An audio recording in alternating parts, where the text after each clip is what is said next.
Welcome back to Rise and Thrive. I'm Emma Sullivan, and today we're talking about a man who mountain bikes through traffic, climbs trees, and can tell you're parked badly from 10 paces away, despite being completely blind. I'm David Park, and I'm already confused.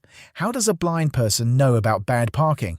I'm sighted, and I can barely parallel park. Y'all, this story is wild. Meet Daniel Kish, who lost both eyes to cancer by 13 months old. He's now 44 and he can see. Not with his eyes, with echolocation, like a bat. Like a bat? You're telling me this man clicks his tongue and navigates the world like a bat? Exactly like a bat. He makes this sharp click with his tongue. Sound waves travel at over 1,000 feet per second, bounce off objects, return to his ears, and he builds a mental map of his surroundings. That's actually brilliant. Also terrifying. Also, I want to try it immediately. Here's the best part. When a journalist showed up to interview him, Kish was standing on his stoop and immediately said, "You're going to leave it that far from the curb?" The car was parked 1.5 feet away. He was 10 paces from the vehicle. So he's blind and judging people's parking. I love him already. Right? So Kish calls this flash sonar, but scientists call it echolocation. Bats do it, beluga whales do it, dolphins do it. And Daniel Kish does it so well he can pedal a mountain bike through heavy traffic. Hold on, mountain biking through traffic while blind? And precipitous dirt trails. He climbs trees, camps alone in the wilderness, lived for weeks in a tiny cabin 2 miles from the nearest road. He's a skilled cook, avid swimmer, fluid dance partner. This is making me feel inadequate, and I have functional eyeballs. But here's where it gets really interesting from a wellness perspective. Kish is fighting against every mainstream blind organization in America because they think he's dangerous. Why would they think he's dangerous? He's teaching blind people independence. Because his philosophy is complete and unfettered independence, even if it results in the occasional bloody gash or broken bone. He's fractured his heel, broken teeth. Some people in the blind community venerate him, others call him disgraceful. Disgraceful for what? Being too capable? For promoting tongue clicking, which they think is off-putting and abnormal. The National Federation of the Blind doesn't endorse his work. They call him Clicker Boy. Clicker Boy? That's the insult. That sounds like a superhero name. Right? Kish runs a nonprofit called World Access for the Blind. He's taught over 500 students echolocation. His dream is helping all sight-impaired people see the world as clearly as he does. So how does this actually work? Can anyone learn this? Kish says yes. He teaches it systematically, starts with a pot lid. He blindfolded the journalist and held a glass lid in front of him. Told him to click. There's a distinct echo, like standing in a shower. A pot lid. That's the training tool. You start simple. Then a pillow. Different echo, then you move your head, click, locate where the object is. It's about teaching your brain to process sonic reflections. This is fascinating. What's the science behind why it works? 2 reasons. First, our ears are on both sides of our head. Sound reaches one ear about a millisecond before the other. That's enough for our auditory cortex to process direction. We hear in stereo 3D. Got it. Second, and this is wild, humans hear better than we see. Much better. On the light spectrum, we perceive less than 1 octave. We hear a range of 10 octaves. Wait, we hear better than we see? That's counterintuitive. We can hear behind us, around corners. Sight can't do that. And get this, if you have decent hearing, you'll never experience true silence. Even in a soundproof room, you'll detect your own heartbeat. That's both amazing and slightly unsettling. So Kish doesn't go around clicking like a madman. He uses it sparingly, varies the volume. Outside, he throws a loud click. In good conditions, he can hear a building from 1,000 feet away, a tree from 30 feet, a person from 6 feet. 1,000 feet? That's 3 football fields. Up close, he can echolocate a 1-inch diameter pole. He can tell the difference between a pickup truck, passenger car, and SUV. He can locate trail signs in forests and read the engraved letters with his fingers. This is sounding less like a disability and more like a superpower. That's exactly Kish's point. He's tired of blindness being treated as this tragic limitation. His motto is basically, blindness is an inconvenience, not a catastrophe. I'm guessing that's controversial? Massively. Young blind people especially hear constant negative talk. Don't do this, don't do that, don't move. No, let me help you. The message is, you're intellectually deficient, emotionally deficient, deficient in all ways. That's heartbreaking. A few sighted people have told Kish they'd rather be dead than blind. Dead. So he started World Access in 2001 to counter every no that blind people hear. What's his philosophy exactly? Here's the quote I love. Running into a pole is a drag, but never being allowed to run into a pole is a disaster. Pain is part of the price of freedom. That's actually quite profound, and probably why mainstream organizations hate him. Exactly. They think he's reckless. But Kish argues that overprotection is more damaging than the occasional injury. He wants blind people to have autonomy, even if it's messy. So what does a typical lesson look like? Could be private meetings a few times a month or intensive week-long training. He's taught in 14 countries: Armenia, South Africa, Switzerland, Ukraine. He's got students waiting in Afghanistan, Guatemala, dozens of other places. And this is all through echolocation? Echolocation plus what he calls a holistic approach. Comfortable social interactions, confident self-image, non-visual conversational cues, like noticing hair swishing when someone turns their head or skin brushing against clothing during gestures. He's basically teaching blind people to use all their senses maximally. Yes. And here's what makes this a wellness story. Two of his students, Brian Bushway and Juan Ruiz, both said Kish's teaching transformed them, allowed them to feel at peace with their blindness and at one with the world. That's beautiful. Are there downsides? Oh, absolutely. The journalist went mountain biking with Bushway and Ruiz. They're flying down dirt trails, clicking frantically. It's incredible. And then Ruiz crashes into the journalist's bike and crushes his hand. Blood everywhere. Well, that escalated quickly. But Ruiz said it was his fault. He should have echolocated the stationary bike.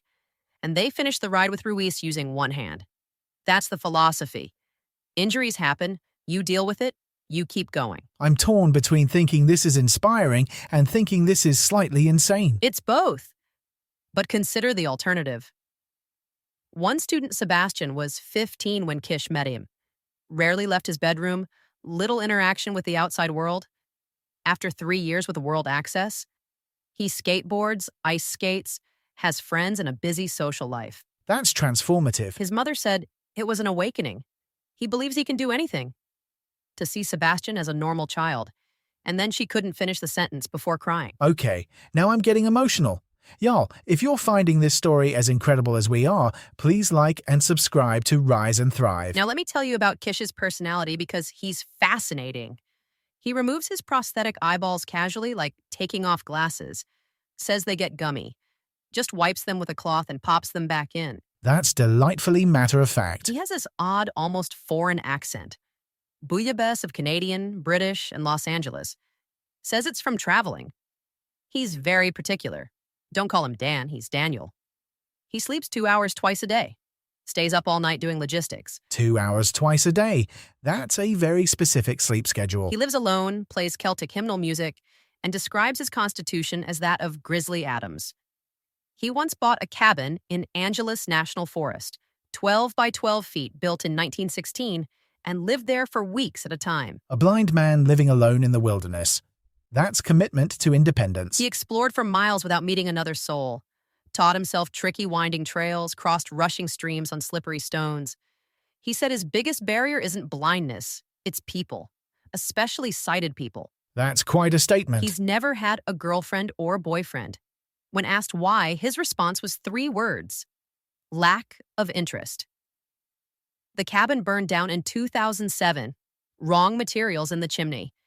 He keeps melted glass from it in his Long Beach home. He sounds lonely, but also fiercely independent, like he's chosen solitude. Exactly. And here's where it gets really interesting.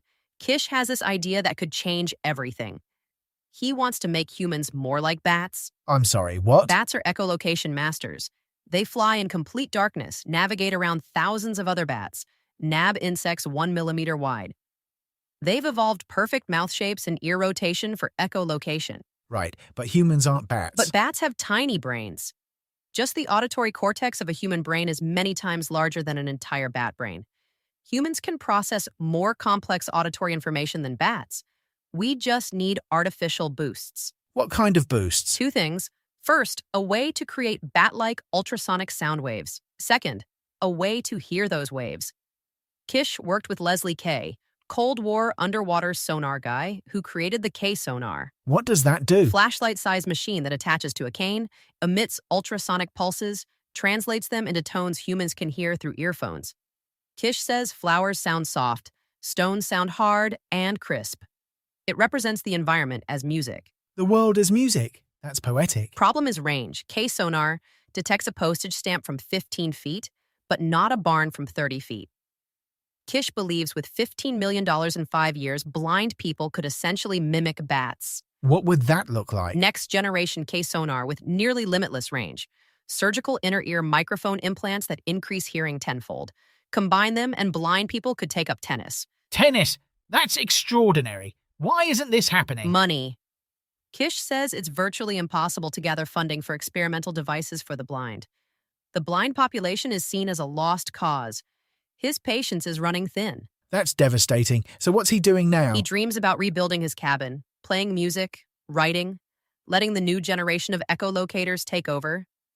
But for now, he continues clicking, and the sighted world continues not noticing. So what's the wellness takeaway here? This is an incredible story, but what do we learn from it? First, our limitations are often culturally imposed, not physically inherent. Kish was told he couldn't do things, but nobody told him early enough, so he just did them. The power of not knowing you're supposed to be limited. Exactly. Second, overprotection is more damaging than risk. Running into a pole is a drag, but never being allowed to run into a pole is a disaster. This applies to everyone, not just blind people. We wrap people in bubble wrap and wonder why they're fragile. Yes, third, human potential is vastly underestimated. Kish literally learned to see without eyes. What could the rest of us do if we stopped accepting our supposed limitations? That's genuinely inspiring. Fourth, sometimes the biggest barriers aren't physical disabilities, but other people's low expectations. Kish's biggest problem isn't blindness. It's people telling blind individuals what they can't do. And finally? Independence matters more than safety. Pain is part of freedom. You can have a completely safe, protected life, or you can have autonomy and adventure. Kish chose adventure. Even if it means broken teeth and crushed hands. Even then. So, whether you're blind or sighted, the question is, are you letting fear or other people's expectations limit what you attempt? Because Daniel Kish mountain bikes through traffic without eyeballs. That really does put things in perspective. Y'all, we need to stop confusing protection with care and limitations with safety. True wellness includes autonomy, risk, and the freedom to fail spectacularly. Until next time, maybe try clicking your tongue and see what happens. You might be surprised what you hear. This podcast is powered by voxcrea.ai, where ideas find their voice. Even ideas that involve clicking like bats. I'm definitely trying echolocation after this. Fair warning to my co-workers.